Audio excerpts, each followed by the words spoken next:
우리 박수 하나님께 영광 돌립시다. 자, 우리 옆에 우리 인사합시다. 만나서 반갑습니다. 자, 우리 한 번 더 할까요?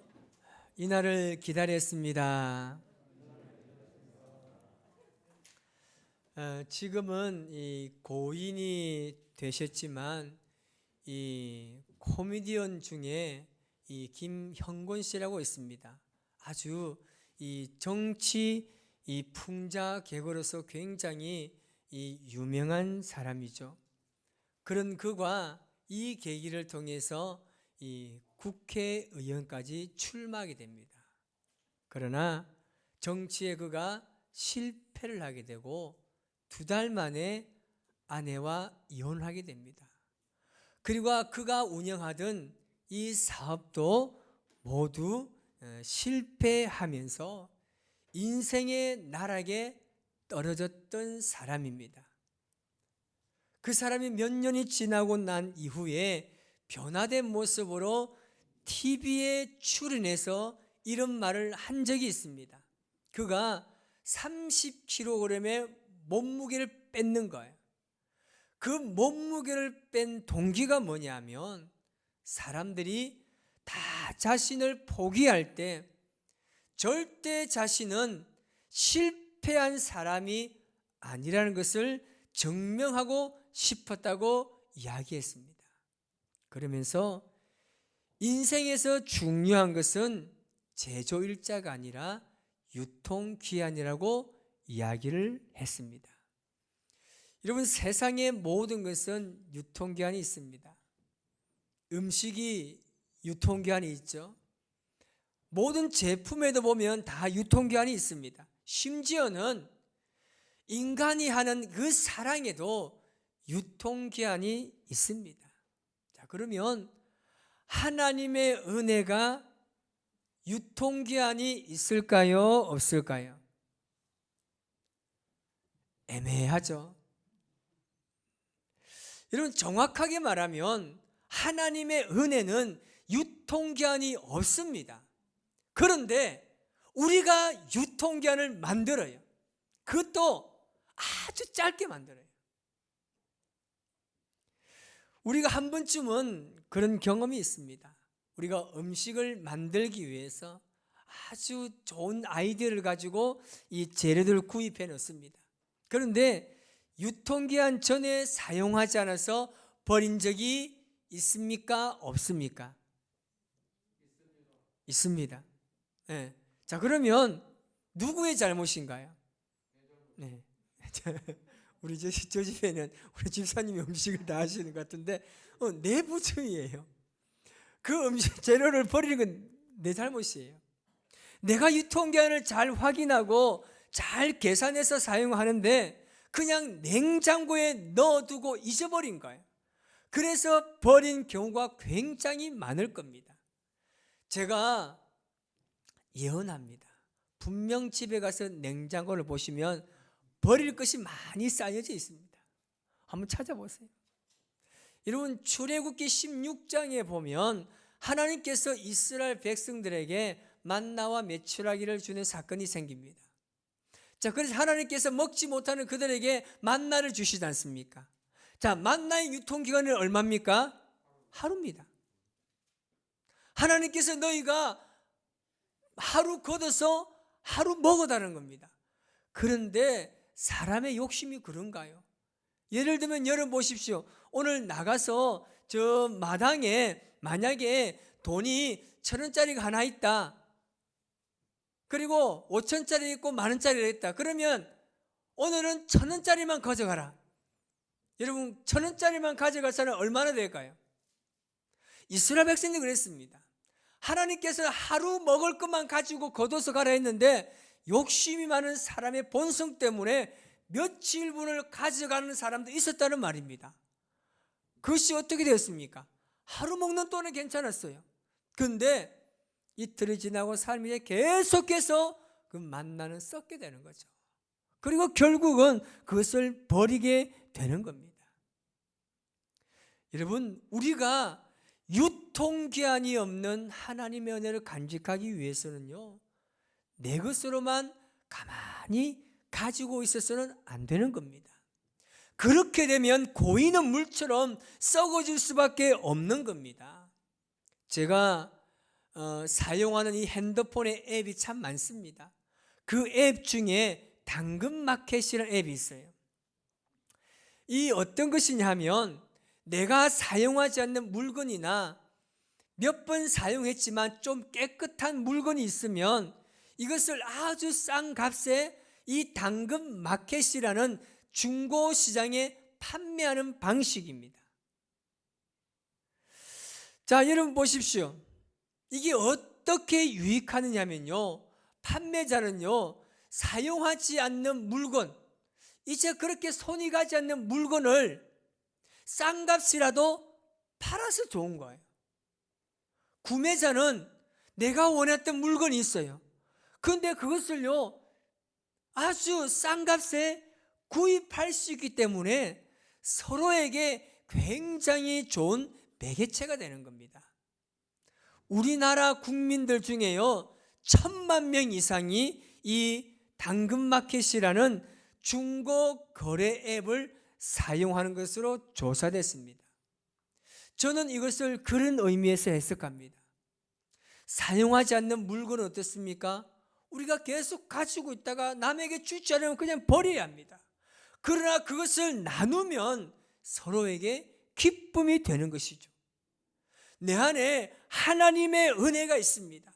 정말 말씀을 듣고 내가 기도하고 묵상했더니 하나님의 은혜가 임했어요. 그런데 이 은혜를 내가 나누지 않고 계속 내 것으로만 간직하고 있으면 이 은혜는 얼마 가지 않은 소멸되고 사라져버립니다.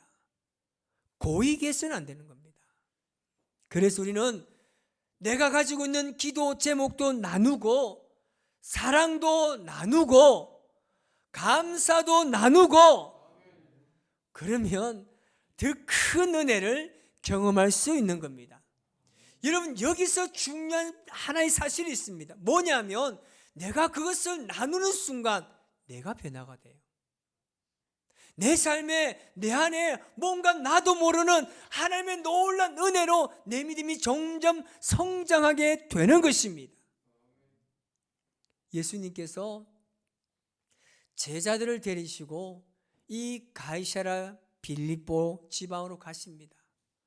거기서 제자들에게 바른 신앙의 자세를 교훈하기 위해서 따로 베드로와 야고보와 요한을 데리고 굉장히 높은 산을 올라가십니다. 그리고 그곳에서 예수님께서는 변형되신 자신의 영광스러운 모습을 그들에게 보여주셨습니다. 저는 오늘 이 본문의 말씀을 가지고 예수님의 변형되신 모습을 경험한 사람들의 삶이 어떤 변화를 되찾아야 하는지 은혜를 나누고자 합니다. 그 첫 번째는 인사이드 아웃입니다.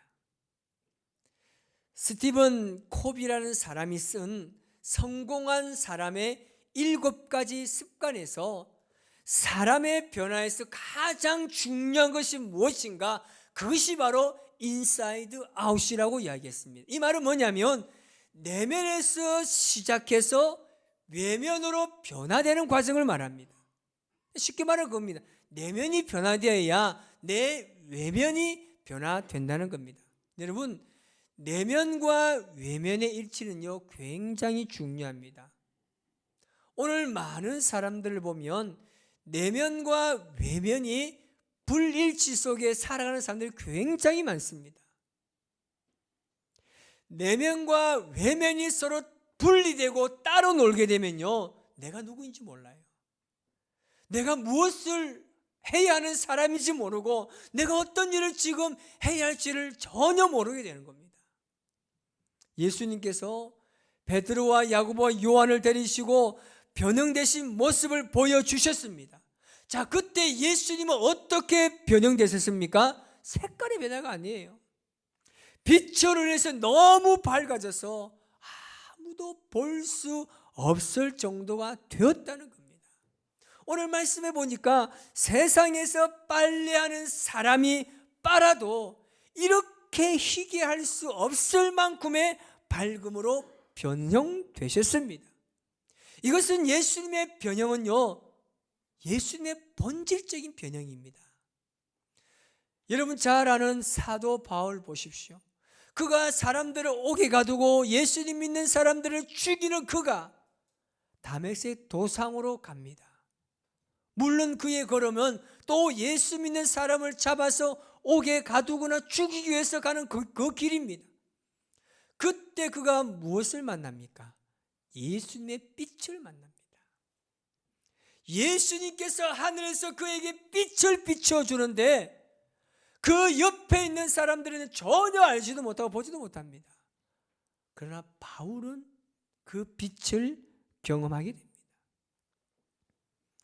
여러분, 바울은 그 빛을 보고 완전한 삶이 변화가 되었습니다.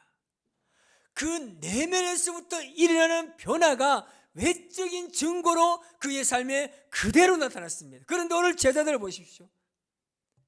베드로는 예수님의 변형되신 그 모습에서 인사이드 아웃을 잘하지 못했습니다. 왜냐하면 눈에 보이는 예수님의 그 변형되신 모습만을 보고 자신의 감정을 드러내는 모습을 볼 수 있습니다. 오늘 본문 5절을 우리 같이 한번 읽어보겠습니다. 시작. 베드로가 예수께 고하되 랍비여, 우리가 여기 있는 것이 좋사오니 우리가 초막 셋을 짓되 하나는 주를 위하여, 하나는 모세를 위하여, 하나는 엘리야를 위하여 하사이다 하니. 아멘. 여러분, 우리가 지금은 잘 못하지만 이 코로나 전에 아마 여러분들 여행을 많이 하셨을 겁니다. 국내든 국외든 여행을 많이 하셨을 건데, 그때 관광지에 가보면 정말 좋은 경치, 아름답고 그 화려한 곳을 보면서 여러분 어떤 말을 하십니까? 야, 여기 너무 좋다는 거야.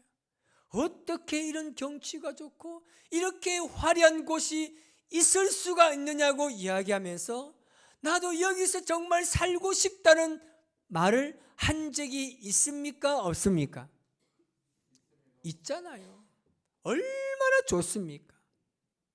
그런데 여러분, 아무리 경치가 좋고 화려한 곳에 살면 거기에 산다고 하지만 평생 행복하게 그곳에서 살 수 있을까요? 그렇지 않다는 여러분 너무나 잘 압니다. 제가 고향이 거제도인데 여러분, 사람들은 거제도를 너무나 좋아합니다. 저도 참 좋아요. 제 고향이기 때문에 좋아합니다. 그런데 오는 사람들마다 그러면 너무 좋다는 거예요. 야, 이렇게 좋은 환경과 바다, 산 이런 곳이 어디 있냐, 너무 좋다는 겁니다. 내가 속으로 네가 한번 살아봐라. 좋은지 네가 한번 살아봐라. 사는 사람은 그렇지 않아요. 우리가 아무리 좋은 곳이 있어도 우리가 평생 거기서 행복하게 살 수 없다는 건 너무나 잘 알고 있습니다. 그런데도 사람들은 그럼에도 불구하고 그런 곳에 살면 행복해질 수 있다고 생각하고 있습니다. 그만큼 사람들은 환경에, 조건에 집착하고 살고 있다는 겁니다. 베드로도 그런 모습이었습니다. 예수님의 변형되신 모습에 담겨있는 그 뜻과 메시지를 이야기보다는 화려하게 보이는 그 현상에서 그냥 살고 싶어서 내가 여기에 집을 짓겠다고 이야기한 겁니다. 예수님께서는 베드로와 야고보와 요한을 통해서 그들이 먼저 변화되기를 원하셨습니다. 변형되신 예수님을 경험한 제자들이 먼저 변화가 되어야 됩니다. 그리고 그들을 통하여서 제자들이 변화되고, 그리고 예수를 믿지 않는 사람들에게까지 변화의 움직임이 일어나야 하는 것입니다. 내면의 변화. 내가 내면이 변화되면 반드시 외적인 증거는 나타나게 되어 있습니다. 예를 들어 봅시다. 술을 좋아하시는 분이 있어요. 그런데 어느 날 금주를 선언합니다. 그때 달라지는 내적인, 외적인 증거가 무엇이 있습니까? 먹는 음식이 달라져요. 만나는 사람이 달라집니다. 그리고 행동이 달라지고 눈에 보이는 증거가 분명히 나타나게 되어 있습니다. 제가 아는 분 중에 한 분이 주량이 소주가 80병입니다. 여러분 상상이 가십니까?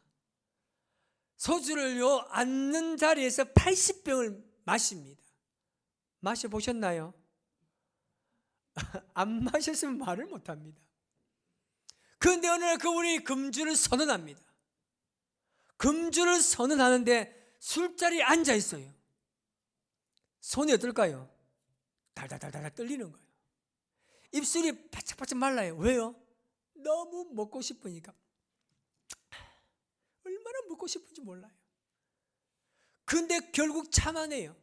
그런데 다른 곳을 바라보면서 다른 행동을 합니다. 그 안에 외적인 이 증거들이 하나씩 일어나기 시작합니다. 여러분, 내면에서 시작된 외면의 변화입니다. 내가 변화가 되면요 달라지는 게 너무 많아요. 여러분들이 가정에서나 아니면 여러분들이 생업에서나 아니면 여러분들이 지금 속해 있는 이 교회에서 내가 이제 뭔가 변화되어야 되겠다고 생각하고 마음의 결단을 해보고 한번 해보십시오. 분명히 외적인 증거가 나타나게 되어 있습니다. 결단해야 됩니다. 변화가 되어야 됩니다. 우리의 신앙도 마찬가지입니다. 지금 여전히 그 자리에 앉아 있으면 안 돼요. 이제는 변화를 결단하고 변화된 외적인 증거를 경험하는 저와 여러분이 되시기 바랍니다. 두 번째는요, 예수님께서는요 언어의 변화를 원하셨습니다.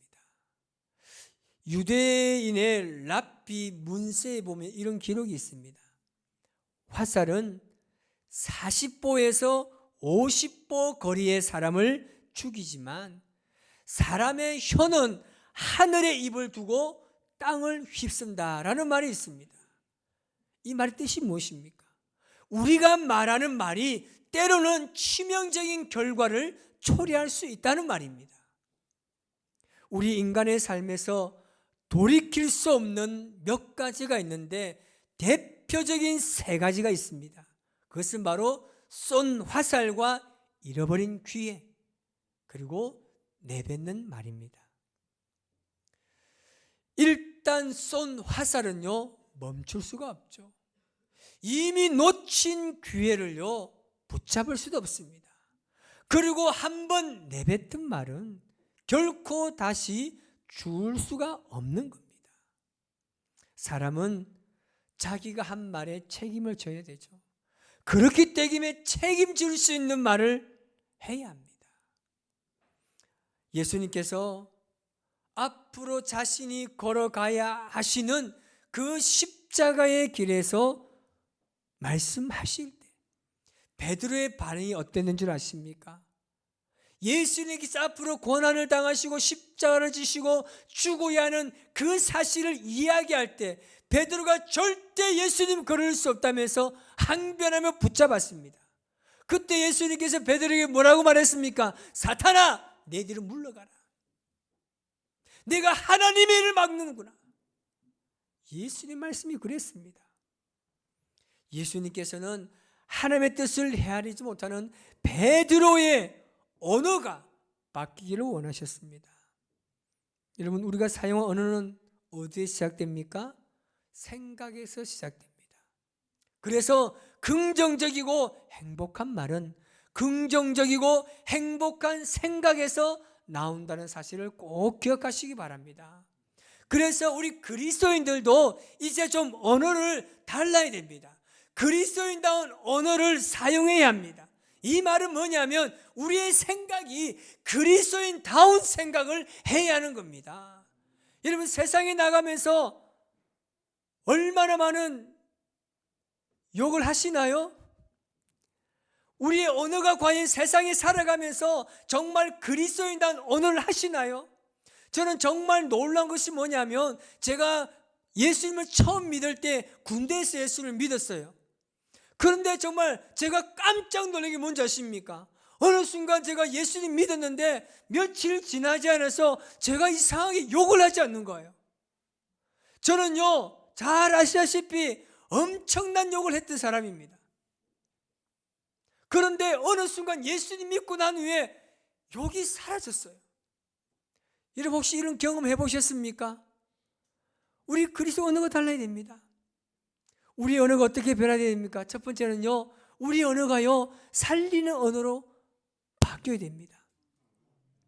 여러분, 혀는요, 뼈가 없습니다. 아주 부드러워요. 작습니다. 그러나 한 번 사람을 찌르면요, 심한 상처를 내기도 하고 죽이기도 한다는 사실을 명심해야 됩니다. 살리는 말을 사용하시기 바랍니다. 두 번째는요, 정직한 말을 해야 됩니다. 말은 문화의 반영입니다. 따라서 말 속에는 시대의 정신이 담겨 있습니다. 거짓의 문화는 거짓의 언어를 쏟아내는 겁니다. 그래서 여러분이 살고 있는 삶의 그 문화를 바꿀 필요가 있습니다. 왜요? 그 문화에 따라 내 언어가 달라지기 때문에. 우리 가정이 생활하는 패턴이 만약에 잘못된 패턴이 있다면 바꿔야 됩니다. 그렇지 않으면 내 언어는 절대 바뀌지 않는다는 겁니다. 그리고 세 번째는요, 때에 맞는 말을 해야 됩니다. 때에 맞는 말을 하더라도 중요한 것은 뭐냐면요, 상대방을 존중하는 마음이 생길 때 해야 합니다. 그리고 네 번째는요, 감사하는 말을 해야 됩니다. 여러분, 감사가 얼마나 좋은지 아십니까? 우리가 누군가가 예를 들면 그랬습니다. 커피 한 잔을 건넵니다. 그럼 우리는 먹기 싫으면 어떻게 합니까? 안 먹어요. 근데 미국은 어떻게 합니까? No 땡큐랍니다. No 땡큐 합니다. 우리는 그렇게 싫어도 일단은 받아놔야 돼요. 그래서 우리는 누군가에게 무언가를 말할 때는 항상 그 사람에 대해서 감사하는 마음을 가지고 있어야 합니다. 우리가 사용하는 언어가 바뀌면요, 나는 물론이요, 내 주위와 공동체는 변화되는 겁니다. 우리는 우리의 언어를 잘 관리하지 못할 때가 참 많습니다. 그래서 우리는 언어를 잘 관리하기 위해서는 말하는 것보다 듣는 훈련이 필요한 것입니다. 들으면 지혜가 생깁니다. 그래서 이제 우리 교회는요, 우리 교회 안에 언어가 달라지시기를 주님의 이름으로 축복합니다. 불평하는 언어가 우리에게서 싹 사라져야 됩니다. 부정적인 언어가 싹 사라져야 되고 미워 언어가 싹 사라질 줄 믿습니다. 불평하는 언어는, 자, 다시, 불평하는 언어는 싹, 부정적인 언어는, 미워하는 언어는 싹싹싹 잘라버려야 돼요. 놔두면 안 됩니다. 그래서 배려하고 덕을 세우고 사랑의 언어를 사용하는 순간 우리 교회는 변화될 것입니다. 말씀을 정리하고자 합니다. 듣는다는 것은 듣는 것을 끝이 아닙니다. 삶의 자세까지도 바꾸는 것을 말합니다. 자신이 무슨 말을 하는지도 모르는 그 베드로와 야고보와 요한, 그들이 하나님의 음성을 듣고 눈을 떴을 때 누가 있었습니까? 자기와 예수님 뿐이었습니다. 여러분, 변화는 말로 하는 것이 아니라 행동으로 실천해야 하는 것입니다. 아무리 운동하기를 싫어하는 사람이라 할지라도 건강에 이상이 생겨 운동을 해야 한다면 그는 살기 위해서라도 운동을 해야 하는 겁니다. 지금까지 생각으로 아무것도 이루지 못했지 않습니까? 생각으로는 아무것도 이룰 수도 없습니다. 이제는 변화를 위해서 움직여야 합니다. 일어나야 하는 겁니다. 마르셀 트라우스트는 그런 말을 했습니다. 진정한 발견은 새로운 땅을 찾는 것이 아니라 새로운 눈으로 보는 것이다 라고 이야기했습니다. 서로를 바라보는 시각이 열려져야 합니다. 지금까지 우리는 상대방의 잘못과 실수에 대해서 얼마나 신랄하게 비판하고 살았습니까? 이제는 그들의 잘못과 실수를 통해서 나를 바라보는 은혜가 있기를 주님의 이름으로 축복합니다. 그들의 삶을 통해서 나는 어떤지 그것을 통하여서 내가 변화되는 놀라운 은혜가 있기를 주님의 이름으로 축복합니다. 우리 모두가 하나님의 거룩한 사람으로 세워져서 철저하게 내가 먼저 낮아지고 겸손하여서 주님의 뜻을 이루시는 저와 여러분의 삶이 되시기를 주님의 이름으로 축원합니다. 오늘 시간 주님 것을 내 것이라고 고백하면서 철저하게 우리의 모든 인생